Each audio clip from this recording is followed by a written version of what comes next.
चलिए यहाँ देखिए सबसे इंपॉर्टेंट क्वेश्चन। तो यहाँ से आपका एक क्वेश्चन आना ही आना है। यहाँ कह रहा है निम्न आंकड़ों का बहुलक ज्ञात कीजिए। वर्ग अंतराल दिया है 15 से 20, 20 से 25, 25 से 30, 35 से 40 तक गया है। बारंबारता है 3, 8, 9, 10, 3 और 40, 45 का 2।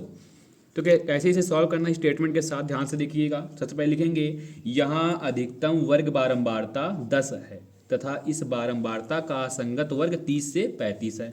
अतः बहुलक वर्ग 30 से 35 है।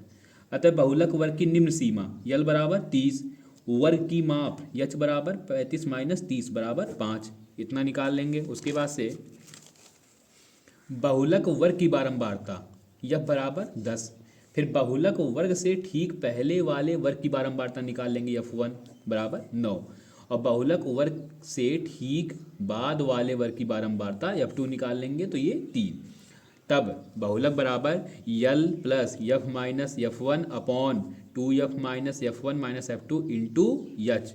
यल क्या है निम्न सीमा, यफ क्या है बहुलक वर्ग की बारंबारता, f1 क्या है बहुलक वर्ग के ठीक पहले वाले वर्ग की बारंबारता और f2 क्या है बहुलक वर्ग के ठीक बाद वाले वर्ग की बारंबारता और h क्या है वर्ग माप जो कि आती है बहुलक वर्ग की उच्च सीमा में से निम्न सीमा को घटाकर। तो यल का मान 30 प्लस ब्रैकेट में 10 minus 9 upon 2 into 10 minus 9 minus 3 bracket close into 5। तो 10 में से हो गया 1 और नीचे आपका 10 दूनी 20 और 20 में से 12 घटा तो ये आ गया 8 गुणे 5 तो 30 प्लस 5/8 तो ये हो जाएगा आपका 30 प्लस 5 में 8 से भाग देंगे तो ये आएगा 0.625 तो 30.625। अतः उपरोक्त आंकड़ों का बहुलक 30.625 है। तो इसे अच्छे से आप नोट कर लीजिएगा इस सवाल को क्योंकि वेरी वेरी इंपॉर्टेंट है। आगे देखिए फिर उस बिंदु के निर्देशांक ज्ञात कीजिए जो बिंदुओं 4, -3 तथा 8, 5 को जोड़ने वाले रेखाखंड को 3:1 के अनुपात में विभाजित करता है। स्टेटमेंट के साथ सॉल्यूशन देखिए। माना रेखाखंड को विभाजित करने वाले बिंदु के निर्देशांक x, y हैं। तब x1 बराबर 4, y1 बराबर -3, x2 बराबर 8, y2 बराबर 5, m1 बराबर 3, m2 बराबर 1। अंतर विभाजन की स्थिति में x बराबर होता है m1h2 प्लस m2x1 अपॉन में m1 प्लस m2। आगे सॉल्व करेंगे इसे तो x बराबर हो जाएगा 3 गुणे 8 प्लस 1 गुणे 4 बटे में 3 प्लस 1 तो x बराबर 24 प्लस 4 बटे में 4 तो x बराबर 28/4 तो x का मान आ गया आपका 7। इसे आप ब्रैकेट में कर देंगे। फिर इसी प्रकार से y बराबर m1 y2 plus m2 y1 upon में m1 प्लस m2 तो y बराबर 3 गुणे 5 प्लस 1 गुणे -3 बटे में 3 प्लस 1 तो y बराबर 15 - 3 बटे में 4 तो y बराबर हो जाएगा आपका 12/4 तो y का मान हो जाएगा आपका 3।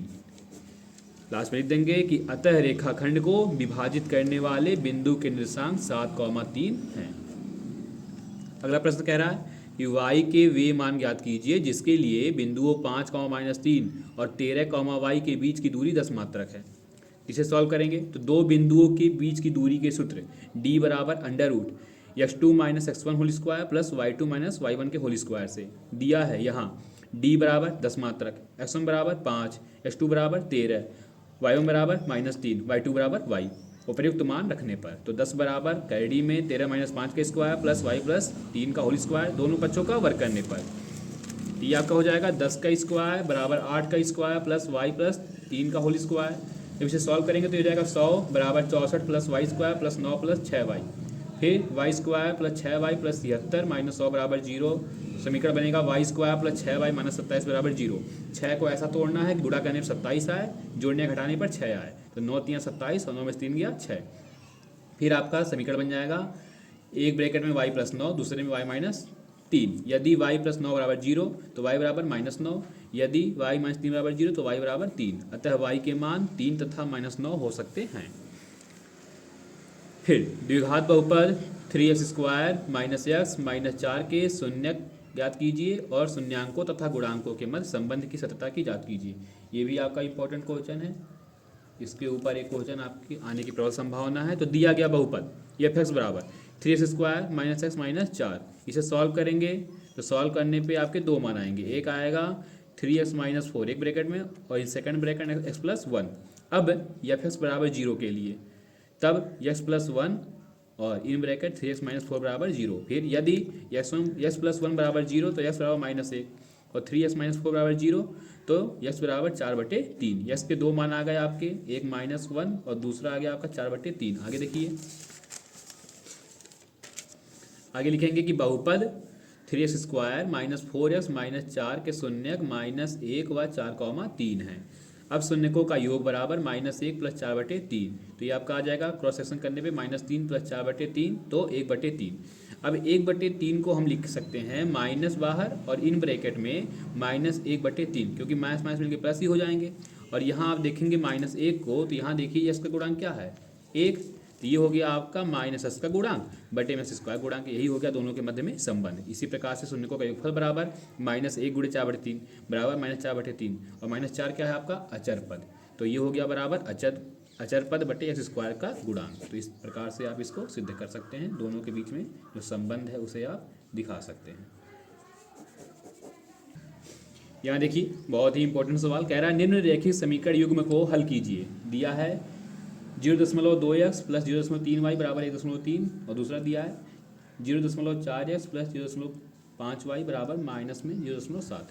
तो लिखेंगे रैखिक समीकरण युग्म से 0.2x + 0.3y बराबर 1.3, और दशमलव का मतलब है एक अंक दशमलव है, तो नीचे हम क्या कर देंगे 10 लगा देंगे, दशमलव हट जाएगा। तो ये हो जाएगा हमारा 2x/10 + 3y/10 बराबर 13/10।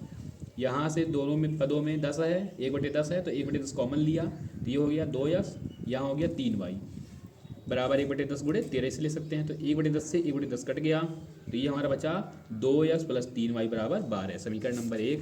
फिर आगे देखिए, इसी प्रकार से दूसरा समीकरण बनाएंगे 0.4x + 0.5y बराबर -0.7, तो ये हो जाएगा 4x/10 + 5y/10 बराबर -7/10। 1/10 कॉमन लेके दूसरे साइड से काट देंगे, तो ये हो जाएगा 4x + 5y बराबर -7।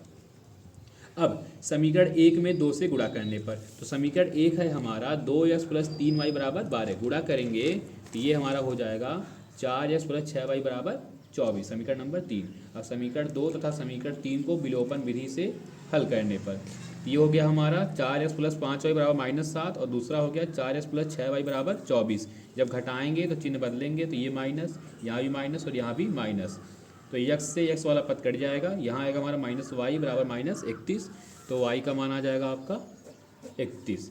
y का मान जो है हम समीकरण 1 में रख देंगे, तो y का मान समीकरण 1 में रखने पर 2x + 3y बराबर 12, तो 2x + 3 × 31 बराबर 12, तो 2x + 31 3 × 93 = 12, सो 2x = 12 - 93, तो इसका मान